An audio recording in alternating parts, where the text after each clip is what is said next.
नमस्कार दोस्तों, विमर्श के इस अंक में आपका स्वागत है। आज हम एक ऐसे सवाल पर चर्चा करने जा रहे हैं जो पिछले कुछ समय से सोशल मीडिया, टीवी डिबेट्स और राजनीतिक गलियारों में लगातार उठाया जा रहा है।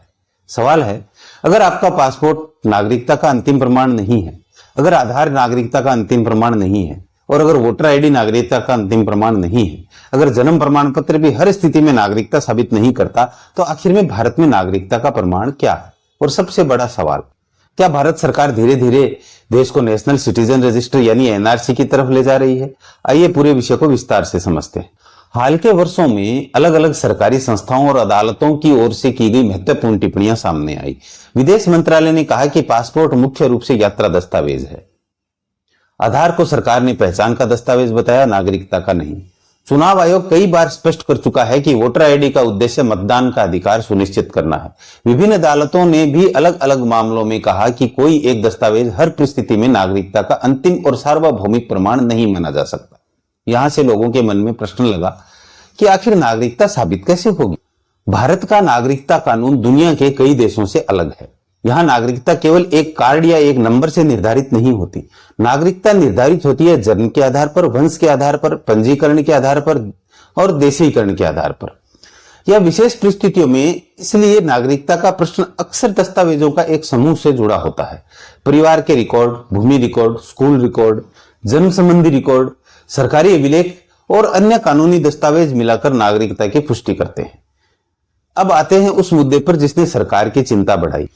पिछले कई दशकों से देश के अलग अलग हिस्सों में फर्जी दस्तावेजों के नेटवर्क सामने आए। फर्जी आधार कार्ड, फर्जी राशन कार्ड, फर्जी वोटर कार्ड, फर्जी निवास प्रमाण पत्र, यह सब प्रशासनिक जांच में कई बार सामने आया। यानी समस्या केवल दस्तावेज होने की नहीं है, समस्या यह है कि दस्तावेज असली हैं या नकली। यहां से नागरिकता सत्यापन की बहस और तेज हो जाती है। हाल के वर्षों में मतदाता सूचियों की जांच के दौरान कई ऐसे मामले सामने आए जहां एक ही व्यक्ति के नाम कई जगह दर्ज थे। कुछ मामलों में रिकॉर्ड अधूरे थे, कुछ मामलों में पहचान और दस्तावेज में विरोधाभास पाए गए। इन घटनाओं ने यह सवाल फिर से खड़ा किया कि देश के नागरिकों का एक विश्वसनीय और अद्यतन डेटाबेस होना चाहिए या नहीं। अब आते हैं सबसे महत्वपूर्ण प्रश्न पर, क्या सरकार वास्तव में किसी बड़े नागरिकता सत्यापन अभियान की तैयारी कर रही है? इसका सीधा उत्तर अभी किसी के पास नहीं है। सरकार ने राष्ट्रीय स्तर पर एनआरसी लागू करने की कोई आधिकारिक समय सीमा निर्धारित नहीं की है, लेकिन कई घटनाएं इस दिशा में चर्चा को जीवित रखती हैं। डिजिटल गवर्नेंस का विस्तार, जनसंख्या आधारित डेटाबेस, विभिन्न पहचान प्रणालियों का एकीकरण और नागरिकता रिकॉर्ड को अधिक व्यवस्थित बनाने की कोशिश, ये सभी संकेत इस बहस को लगातार आगे बढ़ा रहे हैं।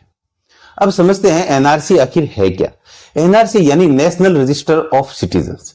सरल भाषा में कहें तो यह देश के नागरिकों का एक आधिकारिक रजिस्टर होता है। इसमें देश के प्रत्येक नागरिक, वैध नागरिक का रिकॉर्ड दर्ज किया जाता है। सैद्धांतिक रूप से इसका उद्देश्य होता है कौन नागरिक है, कौन नहीं है और कौन वैध रिकॉर्ड के साथ देश में मौजूद है।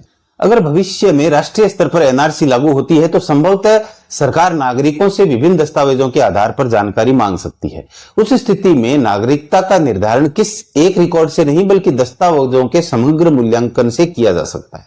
हालांकि इसका वास्तविक स्वरूप क्या होगा यह पूरी तरह सरकार द्वारा तय नियमों पर निर्भर करेगा। यह मेरा विश्लेषण है। मुझे लगता है कि यदि भविष्य में एक व्यापक नागरिकता रजिस्टर बनता है तो संभव है कि प्रत्येक नागरिक के लिए एक यूनिक पहचान आधारित व्यवस्था विकसित की जाए, जिसमें नागरिकों की मूल जानकारी, पारिवारिक जानकारी और सरकारी रिकॉर्ड एकीकृत रूप से उपलब्ध हो। हालांकि अभी तक ऐसी किसी राष्ट्रीय योजना की आधिकारिक घोषणा नहीं हुई है। मेरा मानना है कि 2029 के लोकसभा चुनाव से पहले दो बड़े विषय राष्ट्रीय राजनीति में प्रमुख रह सकते हैं। परिसीमन यानी डिलिमिटेशन और दूसरा नागरिकता और राष्ट्रीय नागरिक रजिस्टर की बहस।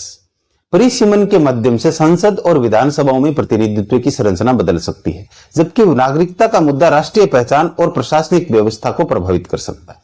दोस्तों, आज की सबसे बड़ी सच्चाई यह है कि भारत में नागरिकता का प्रमाण कोई एक कार्ड नहीं है। यह दस्तावेजों, रिकॉर्ड और कानूनी प्रक्रियाओं का संयुक्त परिणाम है। दूसरी बात, एनआरसी को लेकर देश में बहस जरूर है, लेकिन राष्ट्रीय स्तर पर एनआरसी लागू होगा या नहीं, कब होगा, कैसे होगा, इस पर अंतिम निर्णय और घोषणा केवल सरकार ही कर सकती है। फिलहाल इतना स्पष्ट है कि नागरिकता का पहचान और राष्ट्रीय रिकॉर्ड का प्रश्न आने वाले वर्षों में भारतीय राजनीति का एक महत्वपूर्ण विषय बनने जा रहा है। आपकी राय क्या है? क्या भारत में राष्ट्रीय नागरिक रजिस्टर होना चाहिए या वर्तमान व्यवस्था ही पर्याप्त है? अपनी राय कमेंट बॉक्स में जरूर लिखिए। जय हिंद।